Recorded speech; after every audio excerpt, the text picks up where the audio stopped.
تم حالات سے واقف ہو، آج کے دور میں کیا حالات پائے جا رہے ہیں۔ اپنا ذرا ہندوستان کے حالات دیکھو، کبھی وقف بورڈ کا مسئلہ لے کر پارلیمنٹ کے اندر اچھالا جاتا ہے، اللہ اکبر کبیرہ، کبھی NRC سٹیزن شپ کا مسئلہ لے کر کے اچھالا جاتا ہے۔ ہمارے ہندوستان کے حالات کیا ہیں، اللہ اکبر کبیرہ، کبھی جو ہے معاذ اللہ رب العالمین سنبھل کی مسجد کا مدعا ہے، کبھی بدایوں کی مسجد کا مدعا ہے، 200 مسجدیں ان کی لسٹ کے اندر ہیں، صرف سنبھل کی مسجد نہیں ہے۔ آپ کو معلوم ہے تمہیں ہر طرف سے مٹانے کی کوشش کی جا رہی ہے، تمہارا ایمان چھیننے کی کوشش کی جا رہی ہے، توحید کی امانتیں جو تمہارے سینے میں ہے اس کو نکالنے کی کوشش کی جا رہی ہے، جو عشق محمدی تمہارے سینے میں لہرا رہا ہے اس کو نکالنے کی کوشش کی جا رہی ہے۔ اب معاذ اللہ رب العالمین اب یہ دعویٰ کیا جا رہا ہے جہاں پر سیدنا خواجہ غریب نواز کا مزار ہے وہاں پر شیو لنگ ہے۔ میں ان لوگوں سے کہنا چاہتا ہوں، نادانو، خواجہ غریب نواز کے مزار کی طرف انگلی مت اٹھانا، اس لیے کہ خواجہ غریب نواز کی شخصیت عام شخصیت نہیں ہے، بلکہ ان کو بھارت کے اندر رسول اللہ نے ہمارے خواجہ کو خود یہاں پر بھیجا تھا، نہ صرف بھیجا تھا بلکہ خواجہ غریب نواز کو ہمارے آقا نے بھارت کا راستہ بھی دکھایا تھا کہ جو جاؤ تم بھارت چلے جاؤ۔ ارے خواجہ غریب نواز کی درگاہ تو وہ درگاہ ہے جہاں پر ہندو، مسلم، سکھ، عیسائی لاکھوں کی تعداد میں روزانہ آتے جاتے ہیں اور وہاں پر اپنی فریاد پوری کرتے ہیں، اپنی مرادیں وہاں پر پا لیتے ہیں۔ ارے خواجہ غریب نواز کی درگاہ تو وہ درگاہ ہے جہاں پر دعائیں قبول ہوتی ہیں، جہاں پر منتیں پوری ہوتی ہیں، جہاں پر ہمارے تمہارے بیڑے پار ہو جاتے ہیں۔ ان کی طرف انگلی مت اٹھانا۔ خواجہ غریب نواز جو ہے وہ عطائے رسول ہے، اور عطائے رسول وہ ہوتا ہے جو رسول اللہ کی نگہبانی میں ہوتا ہے، جو رسول کی عطا ہوتا ہے۔ ان کی طرف نگاہ بد مت کرنا ورنہ تباہ کر دیے جاؤ گے، ورنہ خاکستر کر دیے جاؤ گے۔ ارے خواجہ غریب نواز کی ذات تو وہ ذات ہے جو شہنشاہوں کے شہنشاہ ہے، جو بادشاہوں کے بادشاہ ہے، اور ایسے شہنشاہ ہیں کہ 800 سال سے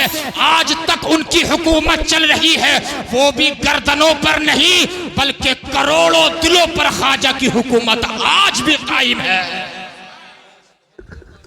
نعرہ تکبیر، نعرہ تکبیر، نعرہ رسالت، سید عاصم میاں صاحب قبلہ۔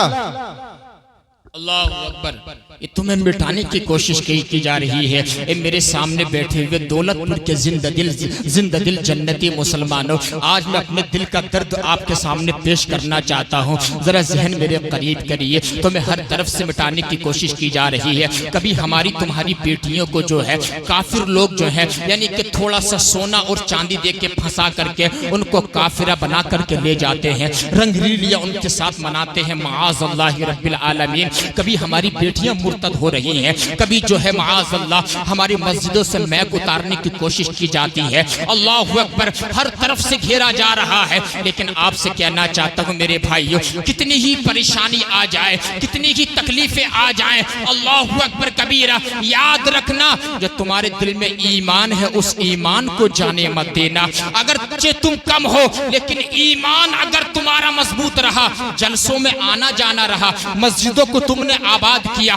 عالموں سے محبت کی تم نے، اپنے ماں باپ سے تم نے پیار کیا ہے، اپنے بچوں سے تم نے پیار کیا ہے، تمہارے دل میں آقا کا عشق رہے، ایمان تمہارے پاس رہا، اگرچہ تم تھوڑے رہو گے لیکن تم کافروں پر غالب آ جاؤ گے۔ تمہیں اللہ تعالیٰ مغلوب نہیں کرے گا، تمہیں غالب کر دے گا، تمہیں زیر نہیں کرے گا بلکہ تمہیں زبر فرما دے گا، تمہیں اللہ کامیاب کر دے گا۔ لیکن رسول اللہ کا دامن مت چھوڑنا، اولیاء اللہ کی سیرت مت چھوڑنا، صحابہ اور اہل بیت کا دامن مت چھوڑنا۔ ایمان تمہارے اندر مضبوط رہا، کافر تمہیں لاکھ مٹانے کی کوشش کرے لیکن جو ایمان والا ہوتا ہے کافر کے سینے پہ چڑھ کر کے بولے گا لا الہ الا اللہ محمد الرسول اللہ۔ بات سمجھ رہے ہیں؟ ایمان تمہارے سینے میں ہے، توحید کی امانت تمہارے سینے میں ہے۔ اللہ اکبر۔ جلسے کو مت اجاڑنا، مسجد کو مت اجاڑنا۔ تم کیا سمجھتے ہو کہ معاذ اللہ رب العالمین جنت بہت سستی ہے؟ ایک نعرہ مار دیا جنت مل جائے گی، ہم نے جو 10 روپے مسجد میں دے دیے جنت مل جائے گی؟ نہیں میرے بھائی، جب اللہ تعالیٰ تمہیں خوشی دیتا ہے اس خوشی کے موقع پر رسول اللہ کا ذکر کرانا پڑے گا، تب جا کے جنت ملے گی۔ ناچنے والی 2-2 لاکھ روپے میں بلوا کے ناچنے والی کو تم بلاتے ہو اور بدنگاہیوں کا شکار ہو جاتے ہو۔ اللہ اکبر کبیرہ۔ کبھی شیخ چلی کا پروگرام کرایا جاتا ہے، کبھی عثمان بھارتی کو بلایا جاتا ہے، کبھی 2-2 لاکھ روپے دے کر کے ناچنے والی کو بلوایا جاتا ہے۔ میں پوچھنا چاہتا ہوں میرے سامنے بیٹھے ہوئے اے دولت پور کے زندہ سنی جنتی مسلمانوں، کیا تمہارا پیسہ اتنا سستا ہے شیخ چلی پہ اڑانے کے لیے، عثمان بھارتی پہ اڑانے کے لیے، ناچنے والی پہ اڑانے کے لیے؟ نہیں، تمہارا پیسہ اتنا سستا نہیں ہے میرے بھائیوں۔ پیسہ بہت قیمتی چیز ہے، پیسہ رزق ہے، رزق اللہ تعالیٰ کا رزق ہے۔ اس پیسے کو ایسے مت اڑانا۔ اللہ نے اگر تمہیں رزق دیا ہے نیک کام میں خرچ کر دینا۔ قسم خدا کی، اللہ کو تمہاری ایک ادا اگر پسند آ گئی تو ہو سکتا اسی میں ہماری تمہاری بخشش ہو جائے، بخشش ہو جائے۔ یہ حالات ہیں۔ جنت اتنی سستی نہیں ہے کہ ہمیں سب ایسے مل جائے گی۔ سمجھو میری بات کو، میں کیا کہنا چاہتا ہوں آپ سے؟ میں چاہتا ہوں میری تقریر سے اگر 2 لوگوں کی زندگی بھی اگر بدل گئی تو میرا آنا کامیاب ہو جائے گا۔ اللہ اکبر۔ اتنی سستی جنت نہیں ہے۔ ہم صرف غموں کے موقع پہ یاد کرتے ہیں۔ 10ویں پہ محفل سجا لی، اللہ کو یاد کر لیا۔ 20ویں پہ محفل سجا لی، اللہ کو یاد کر لیا۔ 40ویں پہ محفل سجا لیتے ہیں، اللہ کو یاد کرتے ہیں، رسول اللہ کا ذکر کرتے ہیں۔ لیکن جب اللہ تعالیٰ تمہارے بچے نوجوان ہو جاتے ہیں، ان کی شادی کا نمبر آتا ہے، تب تم ڈانس پارٹی کیوں کراتے ہو؟ جب تمہاری بچے کا ختنے کا نمبر آتا ہے تب تم ڈھولکیں کیوں بجواتے ہو؟ بتاؤ آقا کا دل کیوں دکھاتے ہو؟ بتاؤ ذرا نبی کی سنتوں کا قتل تم کیوں کرتے ہو؟ کیا آقا ایسے راضی ہو جائیں گے؟ کیا جنت ہمیں ایسی مل جائے گی؟ نہیں میرے بھائیو، بڑے جتن کرنے پڑتے ہیں، بڑی محنتیں کرنی پڑتی ہیں۔ جنت میں جانے کے لیے نفس کو مارنا پڑتا ہے۔ اللہ اکبر کبیرہ۔ جب کڑکڑاتے جاڑے میں جب تو لحاف کے اندر سوتا ہے، جب بڑی گرمائی آتی ہے، دل تو چاہتا ہے یار بڑی گرمائی آ رہی ہے، فجر کی نماز پڑھنے کے لیے مت جا، اپنے نفس کو مارنا پڑے گا۔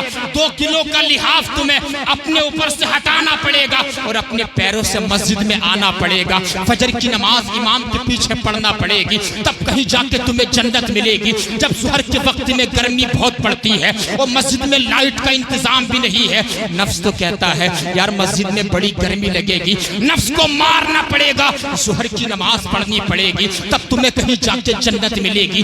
عصر کی نماز پڑھنی پڑے گی، گپ شپ کو چھوڑ کے جب جا کے جنت ملے گی۔ مغرب کی نماز چھوڑنی پڑے گی، مغرب کی نماز پڑھنی پڑے گی، تب کہیں جا کے جنت ملے گی۔ عشاء کی نماز سونے سے پہلے پڑھنی پڑے گی، تب کہیں جا کے جنت ملے گی۔ جنت اتنی سستی نہیں ہے۔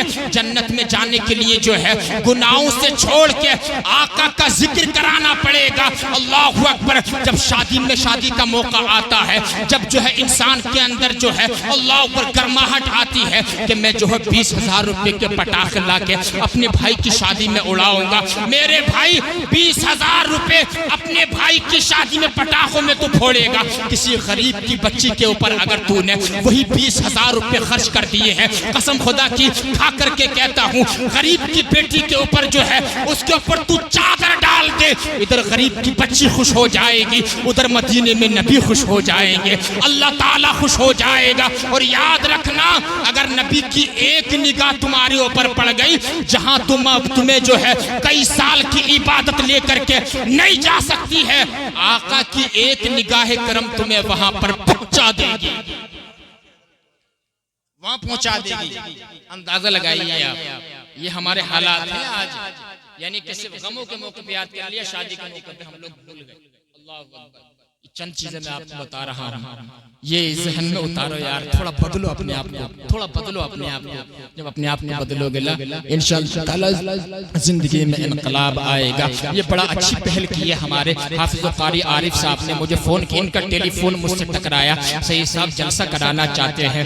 الحمدللہ میں نے کہا بہت اچھی بات ہے. دولت پور میں پہلے بھی بڑے جلسے ہوتے آ رہے ہیں. آپ لوگوں سے میرا دل بڑا خوش رہتا ہے. اللہ کتنی لمبی تاریخ ہو، کیسی تاریخ ہو، لیکن آپ کے لیے میں ٹائم نکال لیتا ہوں. آپ کو معلوم ہے یعنی کہ مجھے آج مدھیہ پردیش نکلنا تھا، لیکن آپ کے جلسے کی وجہ سے مجھے کل ڈیلے کر دیا. میں نے کل مجھے وہاں پر جانا ہے، لیکن میں یہ چاہتا ہوں علاقے کی بات ہے. اللہ اکبر کبیرہ، میری تقریر سے اگر کسی کے دل میں اثر پڑ جائے اور وہ زندگی بدل لے، قسم کھا کے کہتا ہوں میرا بھی کامیاب ہو جائے گا آنا، اور آپ کی زندگی میں ہریالی آ جائے گی اور آخرت سرسبز و شاداب ہو جائے گی.